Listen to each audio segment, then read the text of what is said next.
The 7th floor of Hargrove Rehabilitation Center didn't belong to the physical therapists or the administrative staff or even the attending physicians who made their rounds each morning with clipboards and careful smiles. It belonged to Lena Voss. Not officially, of course. Officially, Lena was a 26-year-old music therapist in her 2nd year at Hargrove, a private facility tucked into the quieter end of Boston's Back Bay neighborhood, the kind of place where the lobby had real marble floors and the patient rooms had windows that actually opened. She had a small office on the 3rd floor with a keyboard, a filing cabinet, and a poster of Yo-Yo Ma that she'd had since college. She made $42,000 a year before taxes. She drove a 2019 Honda Civic with a cracked dashboard vent she kept meaning to fix. But on the 7th floor, Lena was something else entirely. The 7th floor had no signage beyond a small placard that read restricted access, specialized care. The nursing staff who worked it signed NDAs on their first day. The attending physician, a silver-haired man named Dr. Pemberton, who wore the same blue tie every Monday, had been hand-selected by the facility's anonymous board of directors. Families of 7th floor patients didn't visit during regular hours. They arrived in black SUVs through the service entrance on the east side of the building. Lena had been assigned to the 7th floor 6 weeks ago. She hadn't asked for it. Her department head, a tired woman named Patricia, who communicated almost exclusively through forwarded emails, had simply left a printed note on Lena's keyboard one Tuesday morning. New patient referral. Room 714. Music therapy twice weekly. See attached intake form. The attached intake form had the patient's name, Iris, and her age 7, and almost nothing else. The diagnosis field read post-traumatic stress, selective mutism secondary to acute trauma. The emergency contact listed a law firm in New York. No parents, no family members named, just a law firm. Lena should have asked more questions then. She knew that now. The first time she met Iris, the girl was sitting in the center of her hospital bed, with her knees pulled to her chest, staring at the window. Not at anything outside the window, just at the glass itself, the way it caught the light. She had dark hair cut into an uneven bob, like someone had done it themselves in a hurry, and she was wearing a pale yellow cardigan that was 2 sizes too big. She didn't look at Lena when she came in. She didn't look at the keyboard Lena wheeled in on its cart or at the small bag of instruments Lena set on the chair by the door. "Hi, Iris," Lena said. "My name is Lena. I work here. Nothing.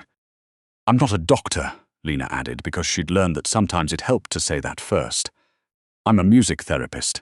That means we just play, or listen, or don't, whatever feels okay." Iris's eyes moved, finally, from the window to the keyboard. That was enough for the first day. By the 2nd session, Iris had moved her chair 3 feet closer to the instrument. By the 4th session, she pressed a single key, middle C, and held the sustain pedal down until the note faded to nothing, and then she pressed it again. By the 6th session, she played a fragment of something. 5 notes, repeated. It took Lena 4 days to place it. Brahms. Lullaby number 1. The kind of melody a child learns from a music box, or from someone humming over a crib. Lena started paying attention to the things that weren't in the intake form. Iris was eating, technically. The nursing notes indicated meal completion rates above 80%, which looked fine on paper. But Lena noticed, on her Tuesday morning visits, that Iris was always wearing the same cardigan regardless of temperature, and that the sleeves were always pulled down past her wrists. She noticed that Iris flinched at the sound of the elevator doors on the hall. She noticed that Iris had a way of scanning the room when Lena first arrived. Doorway, window, second doorway to the bathroom, quick and systematic, like she was running a calculation. Lena noticed that Iris was losing weight, not dramatically, not the kind of weight loss that would flag immediately on a chart, but over 6 weeks of twice-weekly sessions, Lena had developed the particular attentiveness that came from sitting in silence with someone for 45 minutes at a time. She knew the shape of Iris's wrists. She knew the hollows that were deepening beneath her collarbones. She knew the cardigan was getting looser. She mentioned it once, carefully, to the floor nurse, a practical woman named Greta, who had been at Hargrove for 11 years and whose skepticism was a form of professionalism. "Her weight is being monitored," Greta told her. "Dr. Pemberton reviews her charts weekly. Has she lost weight this month?" A pause. "I'm not able to share that with you. I'm on her care team." "You're a music therapist," Greta said, not unkindly. "The physicians handle the medical side." Lena went back to her small office on the 3rd floor and sat with that for a while. The man arrived on a Wednesday. Lena knew something had changed before she even stepped off the elevator, because there were 2 men in dark suits standing in the 7th floor corridor who had not been there on Monday, and because Patricia had left another note on her keyboard that morning. Session with room 714 rescheduled to 2 p.m. Do not arrive early. Lena had arrived at 1:58, and the 2 men in suits had looked at her the way security personnel look at people, not unfriendly, just thorough. She found out his name the way you find out most things at Hargrove, which was from the dietary aide who had worked the floor for 3 years and considered selective disclosure a form of social currency.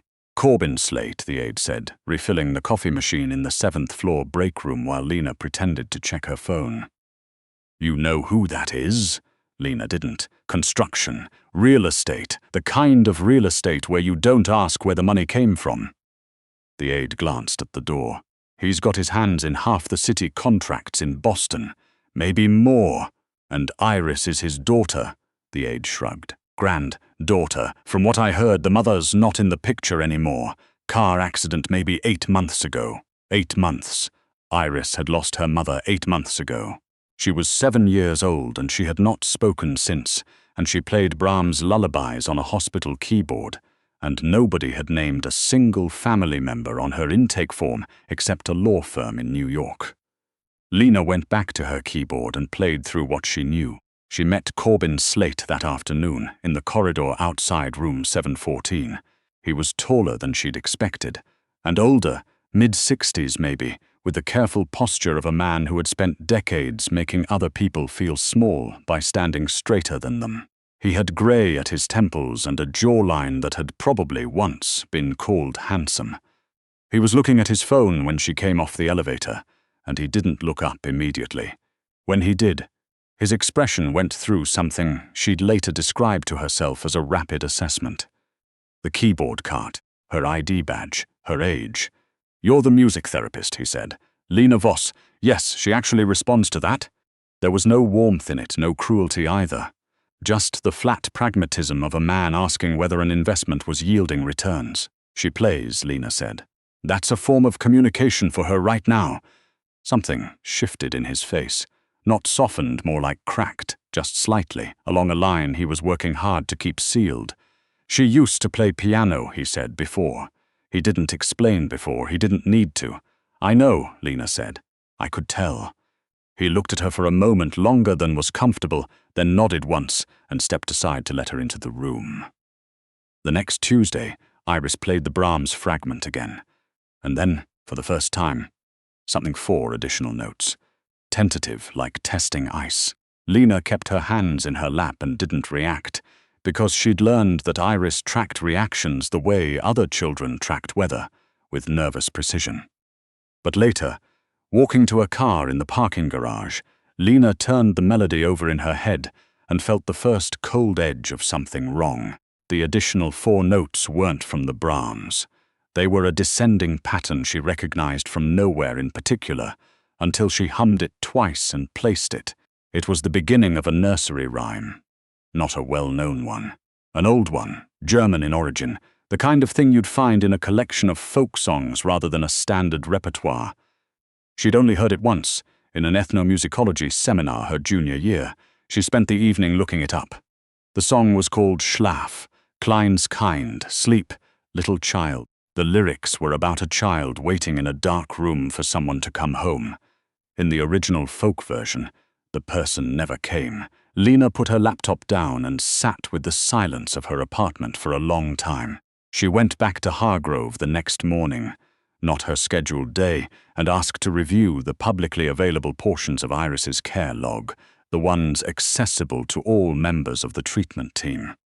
She told herself she was being thorough. She told herself it was professional due diligence. What she found was not dramatic.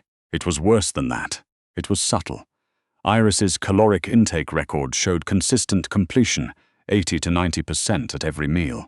But the weight log, a separate document, updated weekly, showed a pattern of small declines that never appeared dramatic in isolation. 0.2 kilograms here, 0.15 there. The kind of numbers that wouldn't alarm anyone reviewing a single week's chart, but that drawn together into a 6-week line told a different story. She was losing weight despite eating adequately. Lena was a music therapist. She had a bachelor's in music and a master's in music therapy from Berkeley. She was not a physician, not a dietitian, not a specialist of any kind in pediatric medicine. She knew this. She repeated it to herself, in fact, as a way of talking herself out of what she was beginning to think.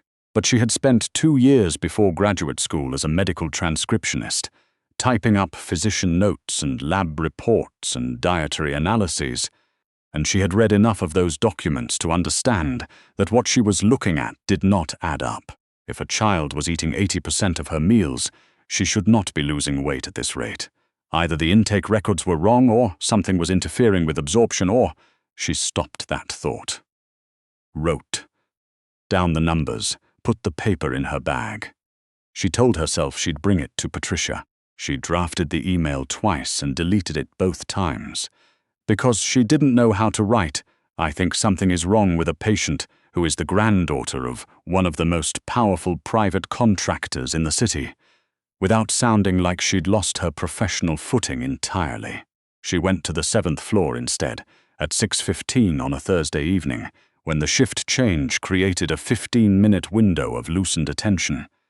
And she asked the evening nurse, a young man named Theo's replacement, a quiet woman who was new enough to be helpful without knowing she shouldn't be, if she could look at Iris's most recent nutrition labels, not the log, the actual labels from the supplement pouches that supplemented Iris's meals.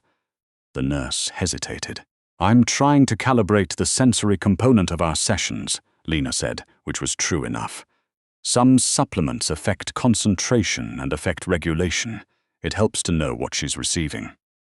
The nurse gave her access. Lena photographed 4 labels with her phone, thanked her, and walked to the stairwell before she stopped to look at what she had.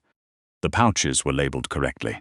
The product names matched standard pediatric nutritional supplements. The seal dates were within range.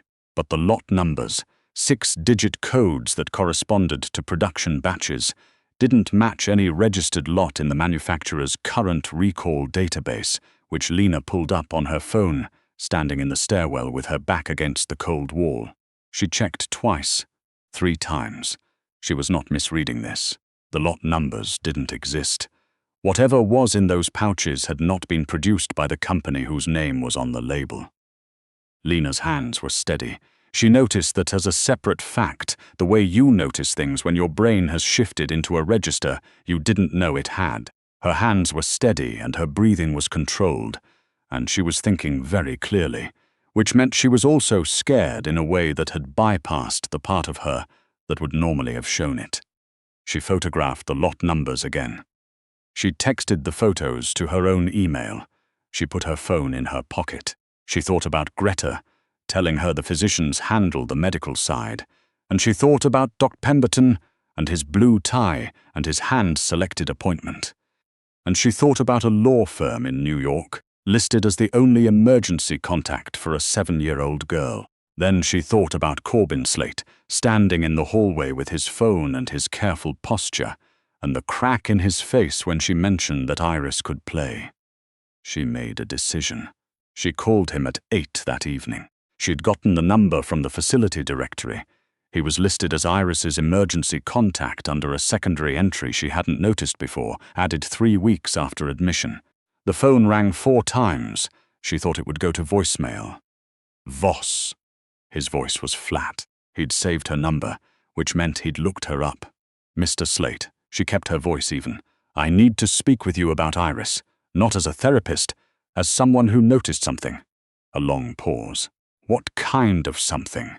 The kind that requires a conversation in person, not on the phone. She had thought this through in the stairwell. If she was right, a phone call created a record. A record could be intercepted. She didn't fully understand the world Corbin Slate operated in, but she understood enough to know that the law firm in New York was not decorative. "Can you come to the facility tonight?" Another pause, longer this time. When he spoke again, something had shifted in his register. A tightening, the sound of a man who spent his life anticipating threats, recalibrating. "I can be there in 40 minutes. Come through the east entrance. Don't tell anyone you're coming." She could feel him deciding whether to trust her. She could feel it through the phone like a current. 40 minutes, he said.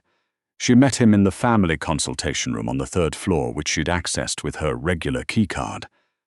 She'd laid the photographs on the table before he arrived.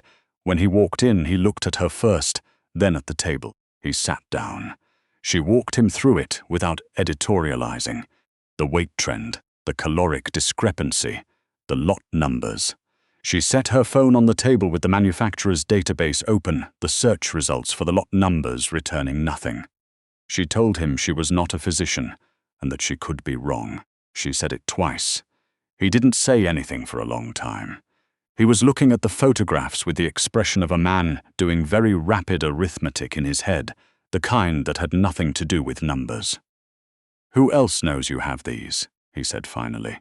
"No one. Who else have you spoken to about this?" I asked a nurse about the labels. I didn't mention the lot numbers. He looked up from the table. His eyes were dark grey, and there was nothing soft in them, and yet what she saw in them was not threat. It was something rawer than that, something she recognized from Iris's sessions, from the moment when a child finally plays the note they've been holding back. "Why are you bringing this to me?" he said, "and not to the administration?" Lena had prepared for this question too, because someone arranged for Iris's care team at this facility. Someone selected Dr. Pemberton. Someone determined what supplemental nutrition she receives. She paused. "I don't know if administration is part of that arrangement or not. I know you're her grandfather. I know the mother is gone." She held his gaze. "I know what it sounds like when a child is playing a song about waiting for someone who doesn't come home." The silence that followed was the longest of her career. Then Corbin Slate reached into his jacket pocket and removed his phone. He made 2 calls. She didn't catch names or full sentences, but she caught tone, a controlled fury, the kind that had been refined over decades into something quiet and precise, and far more dangerous than anger that raised its voice. Between the calls, he looked at her photographs again, zoomed in on the lot numbers with 2 fingers, and said, without looking up, "You recorded the lot numbers manually as well. Written down, in my car. Good." After the second call, he put the phone away and looked at her directly. "I need you to stay in this building tonight," he said. "I need you to not go back to the 7th floor, and I need you to not make any calls from your work phone." "Can you do that?" "Yes, this is going to move quickly. There are people, associates of mine, who will need to verify what you've found before anything official can happen. That process will take a few hours." He watched her face. "You understand what I'm telling you?" She understood. She nodded. "Why did you trust me with this?" he asked again. Not aggressive now, genuinely wanting to know. "Because you looked at her like she was the only thing in the world worth keeping," Lena said. "And someone is very carefully making sure she doesn't recover." His jaw tightened. He stood. "Stay here. I'll have someone bring you coffee." He said the last part the way powerful people sometimes said small human things. Not with warmth exactly, but with the recognition that warmth was being attempted. She stayed. At 11:47, 3 men she had never seen came onto the 7th floor through the east stairwell. She knew this because she was watching the security feed on the tablet. Corbin's associate, a quiet, efficient man named Mr. Park, had positioned on the table in front of her without explanation. At 11:52, Dr. Pemberton arrived at the facility through the main entrance. He was not on call. He was not scheduled. He was in street clothes, moving quickly, and he went directly to the 7th floor pharmacy station. At 11:58, the feed showed Pemberton in the storage room, reaching for a rack of supplement pouches on the upper shelf. At midnight exactly, Mr. Park spoke quietly into his phone. At 12:02, the feed showed Dr. Pemberton no longer moving of his own volition. She didn't see Corbin until nearly 2 in the morning. He came into the consultation room and sat across from her and looked like a man who had just fought something invisible and was taking inventory of what remained. Pemberton was on Renshaw's payroll, he said. You know who Renshaw is? She shook her head. He's someone who wanted to take over a business arrangement that belongs to me. He understood that as long as she doesn't recover, he stopped. Started again. There's a trust. It's complicated. What matters is that someone thought if they could keep her from getting better, it would change the outcome of certain legal matters. Someone was slowly starving a child, Lena said quietly, to win a legal argument. He didn't flinch. Yes. She thought about Iris playing middle C over and over in the first session, pressing the pedal down and letting the note sustain until there was nothing left. She thought about 5 notes, then 7, then a song about waiting in the dark. Will she be safe now? Lena asked. Yes. No hesitation. And will she? She searched for the right word. Will she get what she actually needs? Medically. And otherwise. He was quiet for a moment. The kind of quiet that she was beginning to understand meant he was actually considering the question rather than dismissing it. I have not always known how to give people what they need, he said. I know how to protect. That I know how to do.